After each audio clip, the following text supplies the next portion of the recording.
Apa kabar pemirsa TVR Parlemen dimanapun Anda berada, berjumpa lagi dalam program TVR 17 bersama saya Zia Ulbar. Tepat pukul 17 waktu Indonesia Barat kami hadirkan kepada Anda sejumlah informasi paling baru dan menarik seputar kinerja dan kegiatan DPR RI yang telah disajikan oleh redaksi TVR Parlemen. Pemirsa TVR Parlemen, inilah TVR 17 selengkapnya.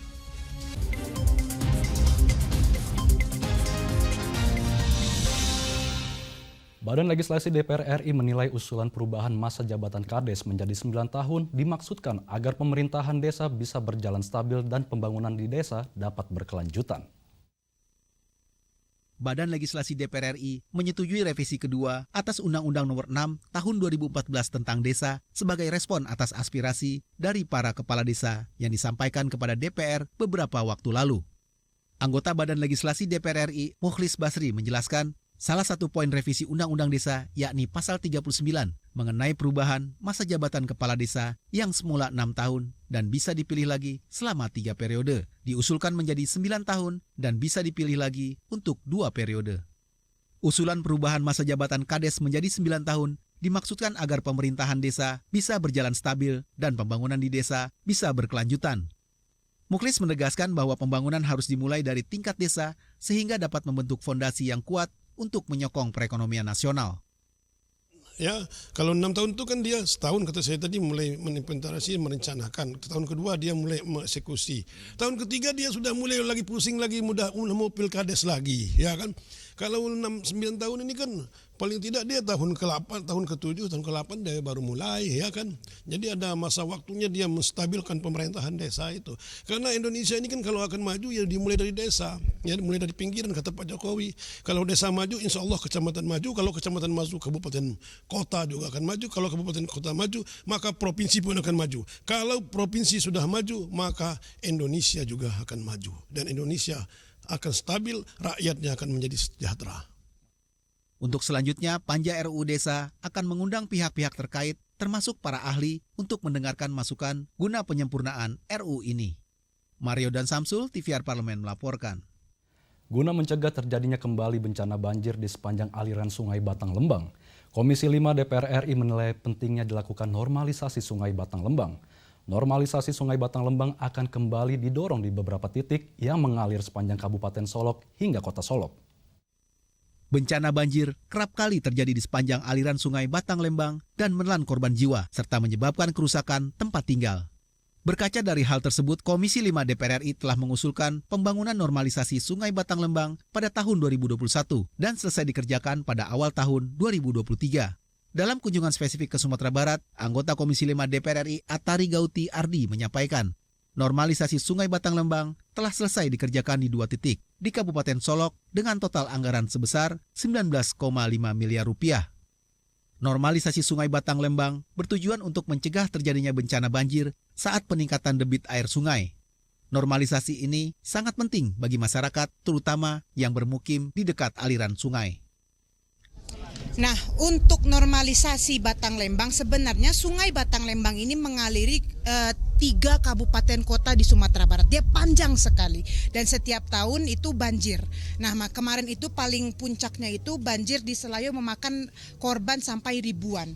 Makanya normalisasi Batang Lembang ini setiap tahunnya kita cicil, ya, perlahan-lahan 500 meter begitu. Jadi kita perlahan-lahan semua kita perbaiki agar banjirnya ini juga bisa pelan-pelan teratasi. Karena memang dia itu mengalir Sungai Batang Lembang ini sangat panjang dan langsung ke pemukiman warga dan pemukiman warganya padat gitu. Atari menambahkan pada tahun 2024 Komisi 5 DPR RI akan kembali mendorong pembangunan normalisasi Sungai Batang Lembang di beberapa titik yang mengalir di sepanjang Kabupaten Solok hingga Kota Solok.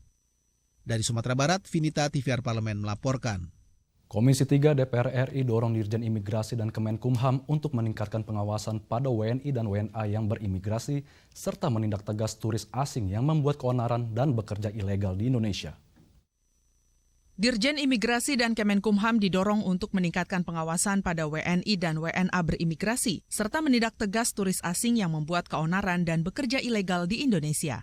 Dalam rapat dengar pendapat Komisi 3 dengan Dirjen Imigrasi Kemenkumham, anggota Komisi 3 DPR RI Yakobus Jaki Uli mendorong Dirjen Imigrasi untuk berkolaborasi secara intensif dengan instansi terkait untuk mengecek data WNI yang berimigrasi ke luar negeri serta WNA yang datang ke Indonesia guna meminimalisir tindak pidana keimigrasian dan tindakan turis yang merugikan masyarakat kita.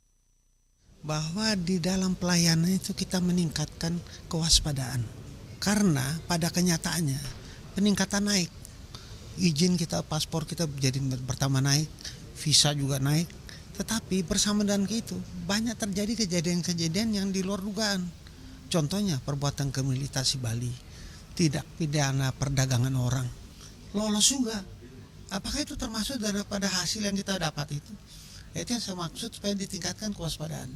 Kita melihat kalau perlu ada track record yang dilihat orang ini siapa sebelumnya, apakah pernah ada berkaitan dengan kriminal dari negaranya atau segala macam informasi, sehingga kita mendapatkan hasil visa diberikan tapi pada orang yang selektif, tidak seperti orang yang banyak berbuat salah itu kemudian hari.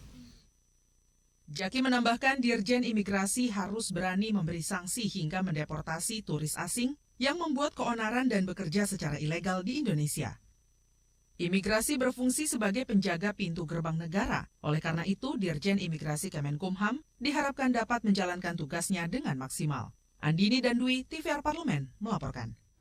Dalam tugas pengecekan, tim WAS pengawas pelaksanaan tim WAS Haji DPR RI tahap 1 menemukan ada kamar yang isinya untuk 5 orang. DPR RI menilai temuan tersebut membuat tidak nyaman jemaah haji. DPR RI berharap nantinya fasilitas kamar jemaah haji ditingkatkan lagi. Informasinya akan kami hadirkan sesaat lagi, untuk itu tetaplah di TVR 17.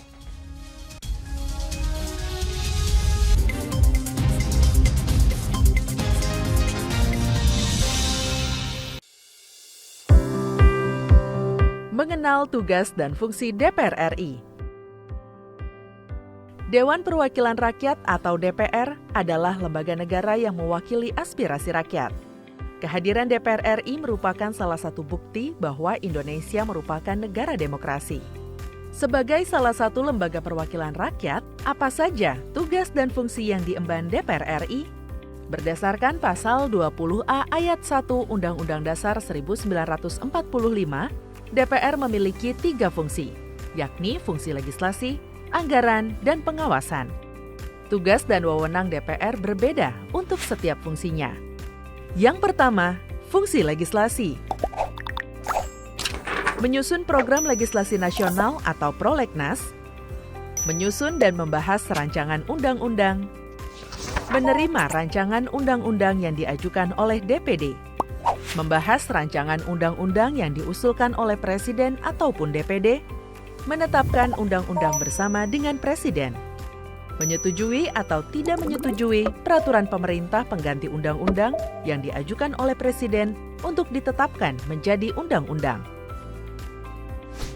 Yang kedua, fungsi anggaran.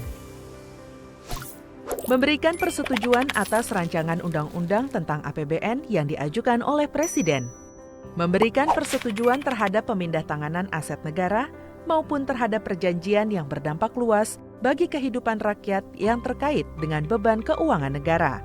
Menindaklanjuti hasil pemeriksaan atas pengelolaan dan tanggung jawab keuangan negara yang disampaikan oleh BPK. Memperhatikan pertimbangan DPD atas rancangan undang-undang tentang APBN dan rancangan undang-undang terkait pajak, pendidikan, dan agama. Yang ketiga, fungsi pengawasan.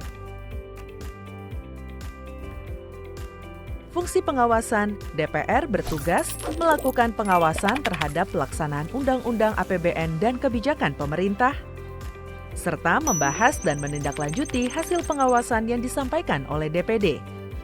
Demikian penjelasan tentang tugas dan fungsi DPR menurut Undang-Undang. Informasi ini dipersembahkan oleh TV dan Radio Parlemen, Biro Pemberitaan Parlemen, dan Sekretariat Jenderal DPR RI.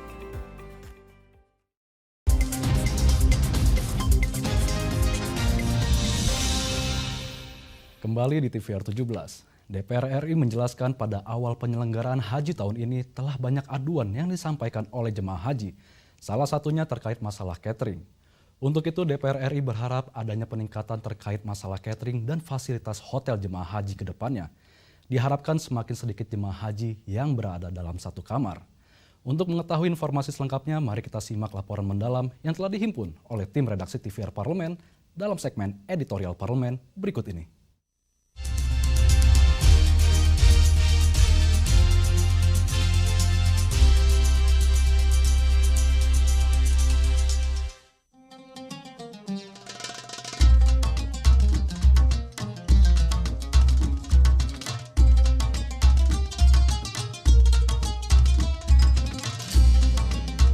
Tim pengawas pelaksanaan haji DPR RI tahap 1 sudah tiba di Madinah awal pekan ini. Tim Was DPR juga sudah mengecek sebagian pemondokan dan catering jemaah haji 2023. Apa hasilnya? Pasca melakukan pengecekan pemondokan secara acak, tim Was Haji DPR menemukan kamar hotel yang diisi 5 orang. Lokasi tepatnya berada di Gloria Hotel Al Fairos Al Masih, Madinah. Sebanyak 280 jemaah haji embarkasi Solo menginap di hotel ini. Ketua tim Ashabul Kahfi menilai penempatan 5 orang dalam satu kamar membuat tidak nyaman jemaah, apalagi hanya ada satu kamar mandi di tiap-tiap kamar tersebut. Ia menilai hal ini perlu dibenahi dan diatur kembali agar semua jemaah mendapatkan kenyamanan selama pelaksanaan ibadah haji. Menurutnya, jumlah maksimal dalam satu kamar penginapan idealnya hanya diisi 3 orang saja. Seperti jumlah jemaah per kamar, ya yang ada yang 3 orang, ada yang 4 orang, ada yang 5 orang, disesuaikan dengan luasnya kamar yang tersedia. Nah, harapan kami ke depan mungkin 3 orang itu sudah cukup ya. Kalau 5 orang saya lihat agak sempit gitu kan. Tapi mungkin karena kondisinya yang memang ya fasilitas yang tersedia hanya itu, ya kita bisa memahami.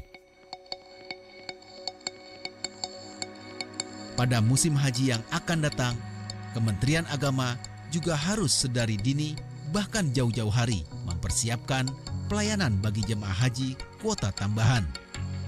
Pasalnya, kesiapan sarana dan prasarana sangat diperlukan demi menunjang kelancaran, khususnya bagi jemaah haji lanjut usia. Kalau untuk pemondokannya layak karena setara dengan bintang 3 ya untuk di Madinah. Kalau di Madinah kita masih yakin sangat layak. Rata-rata hotel di Madinah dekat dan layak karena baru semua. Jadi jamaah tidak ada yang komplain tentang hotel dan kamarnya. Tapi rata-rata diisi antara 4 dan 5. Ada yang tidak lancar tetapi mendadak sakit setelah datang di sini karena mungkin mereka belum prepare ya. Jadi nanti ke depan tentu akan kita pikirkan ke depannya evaluasinya agar supaya jamaah betul-betul mendapatkan ya perlindungan ya all in ya dari Komisi 8. Jangan sampai mendadak justru akhirnya mereka banyak yang sakit. Pada awal penyelenggaraan Haji 2023, Komisi 8 DPR kerap mendapat banyak aduan dari jemaah haji. Salah satunya terkait masalah catering. Namun, berbagai masalah itu berangsur telah dievaluasi dan dibenahi melalui koordinasi Kementerian Agama dan Tim Was Haji DPR RI. Termasuk pelayanan catering di hotel yang terpantau sudah cukup baik dari sebelumnya. Tim Was Haji DPR RI tahun 2023 dibagi dalam 2 tahap keberangkatan ke Tanah Suci. Saat ini, yang sudah berada di Madinah adalah Tim Was tahap 1. Anggota DPR yang ada di Tim Was tahap 1 adalah sebagai berikut.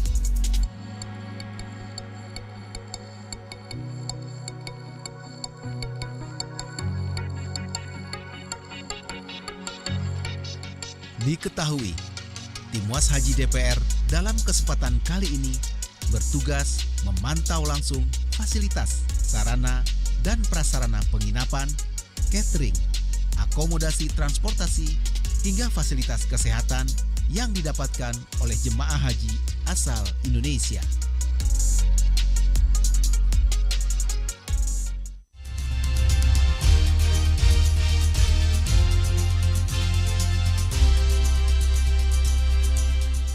Komisi 5 DPR RI mempertanyakan kebijakan pemerintah menggunakan tenaga kerja asing untuk pengawas proyek Ibu Kota Negara Nusantara atau IKN yang menyerap anggaran dari kas negara.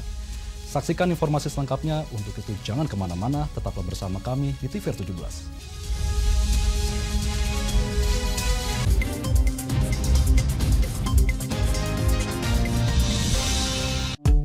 DPR RI memiliki fungsi diplomasi dalam menjalankan politik luar negeri sesuai dengan pasal 116 Undang-Undang MD3. Kontribusi aktif BKSAP DPR RI memainkan peranan penting dalam memenangkan persaingan global melalui IPU, IPA, IPPF, IPA, dan PUIK. BKSAP memiliki komitmen yang tinggi dalam krisis kemanusiaan dunia. Fungsi diplomasi dijalankan untuk mendukung upaya pemerintah dalam melaksanakan politik luar negeri.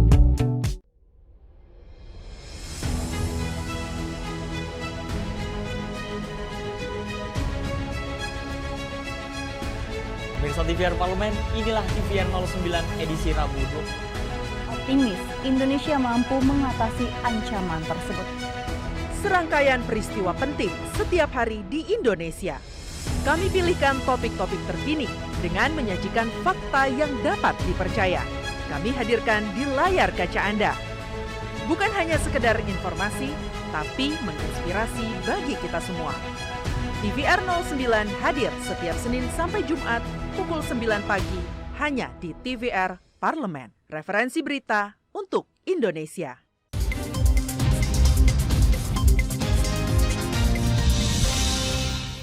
Kembali di TVR 17.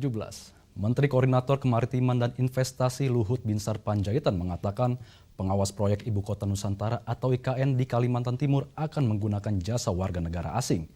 Menanggapi hal tersebut, anggota Komisi 5 DPR RI Suryadi Jayapurnama mengkritisi wacana tersebut. Suryadi menilai wacana tersebut tidak sejalan dengan rencana awal yang akan menyerap tenaga kerja asli Indonesia. Menurutnya justru banyak karya anak bangsa yang ditiru dunia internasional. Mari kita simak wawancara selengkapnya bersama rekan kami Nazia Sudirja. Baik pemirsa TVR Parlemen, seperti yang Anda ketahui baru-baru ini hangat diperbincangkan terkait dengan rencana pemerintah untuk menggunakan tenaga kerja asing sebagai pengawas di proyek pembangunan Ibu Kota Nusantara. Dan ini tentunya menjadi polemik di masyarakat. Dan untuk menanggapi hal tersebut, saya akan langsung berbincang dengan salah satu anggota dari Komisi 5 DPR RI terkait dengan rencana pemerintah tersebut, yaitu Bapak Suryadi Jayapurnama dari fraksi PKS. Dan Pak, terkait dengan rencana pemerintah untuk menggunakan tenaga kerja asing ini sebagai pengawas di proyek IKN ini seperti apa tanggapan dari Komisi 5, Pak? Ya, kami sangat kaget ya dengan pernyataan dari pemerintah yang akan menggunakan tenaga kerja asing, ya, terutama dalam pengawasan proyek IKN. Karena itu pertama tidak sejalan dengan cerita awal atau alasan awal kenapa IKN ini dibangun. Salah satunya adalah untuk menyerap tenaga kerja. Karena kita kan banyak sekali pengangguran gitu. Itu yang pertama. Yang kedua, kita sebetulnya sudah sangat kompeten dalam urusan pekerjaan konstruksi. Ya, di Kementerian PU itu ada Direktorat Jenderal Bina Konstruksi. Itu yang setiap tahun melakukan pelatihan dan sertifikasi.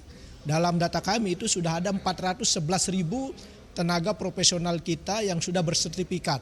Ya, sehingga apapun jenis pekerjaan sebetulnya, apalagi ini konstruksi bangunan ya, itu sudah bisa dikerjakan oleh tenaga-tenaga dalam negeri.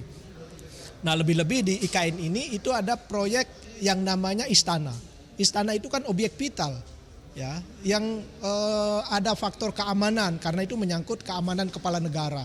Ya, bagaimana kita memberikan tenaga kerja asing melakukan pengawasan, sementara denahnya mungkin di situ ada ruangan-ruangan yang barangkali penuh dengan keamanan, tidak boleh diketahui oleh siapapun gitu. Bahkan masyarakat sipil pun harus dibatasi. Jadi ini menurut kami sangat bertentangan dengan ide awal, kemudian juga membuat saya juga kebetulan berlatar belakang engineer teknik sipil, ya agak tersinggung juga seolah-olah kita tidak mampu. Padahal banyak karya-karya bangsa Indonesia yang justru ditiru oleh secara internasional. Misalnya ada konstruksi Sosro Bahu, ada konstruksi Cakar Ayam gitu ya. Bahkan jembatan lengkung terpanjang di dunia itu ada di sini.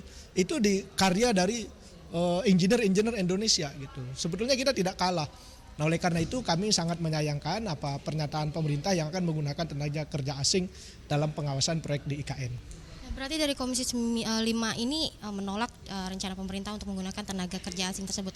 Nah, kemudian nih Pak, terkait dengan penolakan tersebut, selanjutnya ini adakah solusi mengenai penolakan dari rencana tersebut? Sebenarnya seperti apa nih dari tenaga kerja Indonesia ini harus apa yang harus dilakukan oleh tenaga kerja di Indonesia ini Pak? Ya, jadi solusinya pertama kita tolak dulu karena ini pekerjaan yang menurut saya tingkat kesulitannya tidak terlalu berat bagi tenaga kerja Indonesia gitu ya.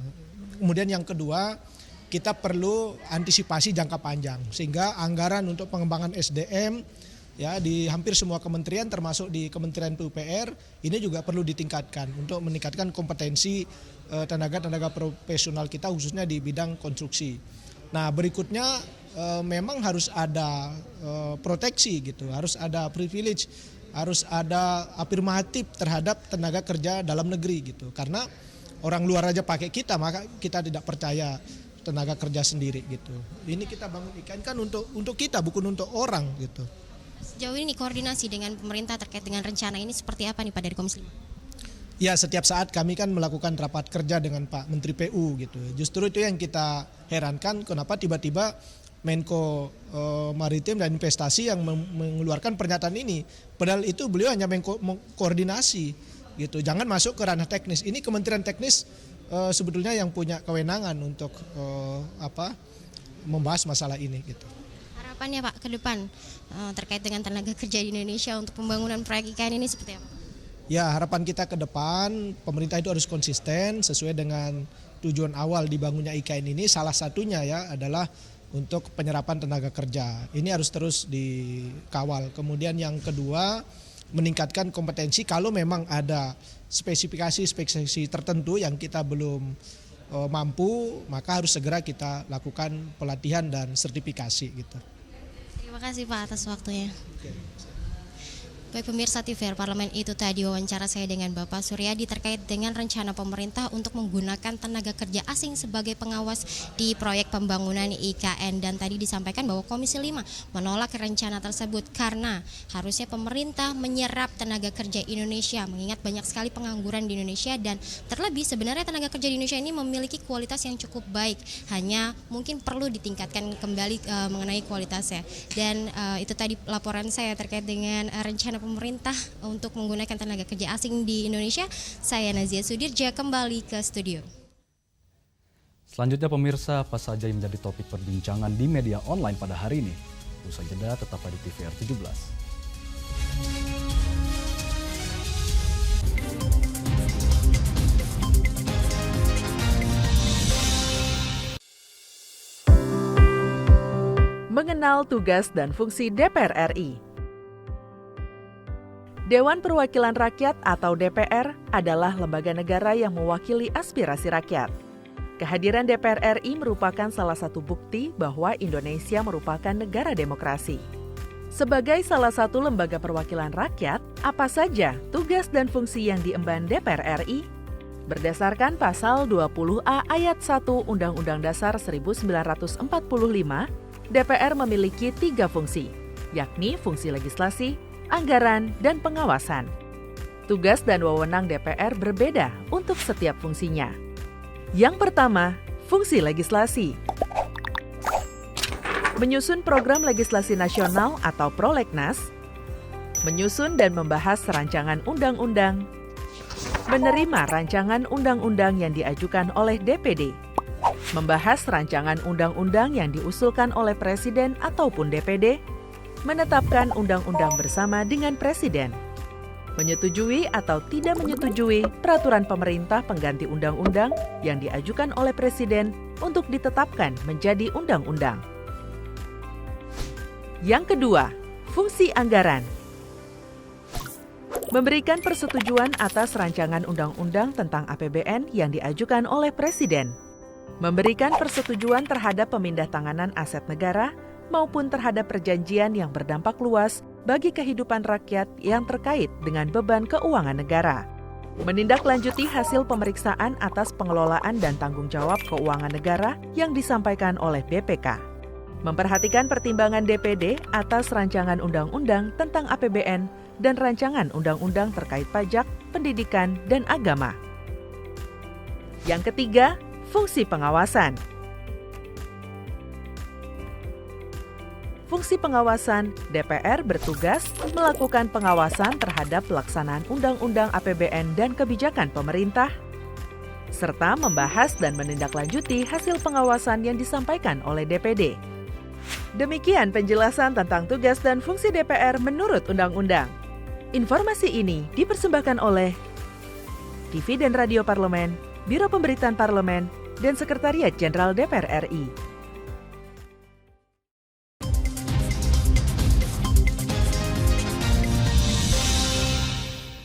Kembali di TVR 17, pemirsa TVR Parlemen, kali ini kita masuk ke segmen media nasional. Mari kita simak isu apa saja yang menjadi sorotan media serta tanggapan dari sejumlah anggota Dewan bersama rekan kami, Diva Rizka.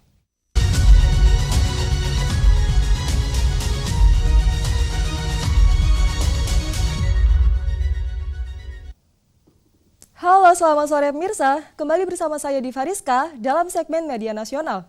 Mari kita simak isu apa saja yang menjadi headline di media online Indonesia pada hari ini. Berita pertama yaitu tingkatkan kerjasama, BKSAP DPR RI terima delegasi Parlemen Eropa. Pemirsa bisa Anda lihat di layar kaca Anda. Wakil Ketua Badan Kerjasama Antar Parlemen atau BKSAP DPR RI, Putu Supatmarudana, menyambut baik kunjungan delegasi European Parliament's Committee on International Trade atau INTA ke DPR RI pada Selasa 20 Juni 2023 baru-baru ini untuk meningkatkan kerjasama di berbagai bidang, khususnya kerjasama di sektor perdagangan. Putu menyatakan bahwa BKSAP DPR RI selalu meyakinkan kepada Uni Eropa bahwa produk-produk Indonesia, khususnya berkaitan dengan agrikultur, secara khusus sawit Indonesia, sudah betul-betul diterapkan oleh Indonesia dengan memperhatikan aspek sustainability dan konsep green economy. Niat kerjasama tersebut mendapat sambutan baik dari pihak Uni Eropa yang ingin produk kedua negara bisa masuk ke masing-masing negara. Pangsa pasar Uni Eropa begitu besar, yaitu terdapat 450 juta penduduk di Uni Eropa, dan di ASEAN sendiri terdapat lebih dari 600 juta penduduk, sehingga kerjasama tersebut adalah momentum yang baik untuk sama-sama mempromosikan potensi kedua wawasan. Mirsa, kita beralih ke berita selanjutnya yang juga menjadi headline hari ini, yaitu berita mengenai 6 fraksi DPR RI sepakat usulkan masa jabat kepala desa menjadi 9 tahun untuk 2 periode. Mirsa bisa Anda lihat di layar kaca Anda. Mayoritas fraksi di Badan Legislasi atau Balik DPR RI menyetujui usulan perpanjangan masa jabatan kepala desa menjadi 9 tahun untuk 1 periode dan dapat dipilih kembali untuk 1 periode berikutnya. Hal itu disampaikan dalam rapat Panja Balik DPR RI dalam menyusun draft revisi Undang-Undang Nomor 6 Tahun 2014 tentang Desa. Dalam rapat yang dipimpin oleh Ketua Balik DPR RI, Supratman Andi Aktas, mayoritas fraksi di DPR RI menyetujui perpanjangan masa jabatan karena berkaca hampir dari sebagian besar pemilihan kepala desa yang diselenggarakan mengakibatkan gesekan di lingkungan masyarakat, sehingga Balik DPR RI menilai stabilitas pertumbuhan desa kemungkinan besar bisa terganggu.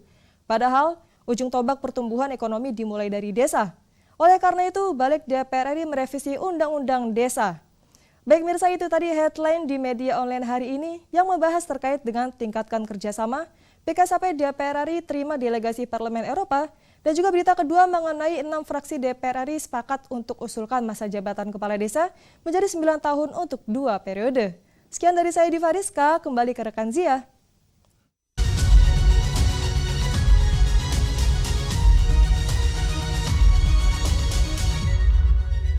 Terima kasih rekan Diva yang telah menyampaikan sejumlah sorotan dari media online nasional pada hari ini. Pemirsa TVR Parlemen, segmen media online tadi sekaligus menutup program TVR 17 edisi sore hari ini. Saya Zia Ulbar beserta seluruh kru TVR Parlemen yang bertugas mengucapkan terima kasih dan undur diri dari hadapan Anda. TVR Parlemen, referensi Indonesia.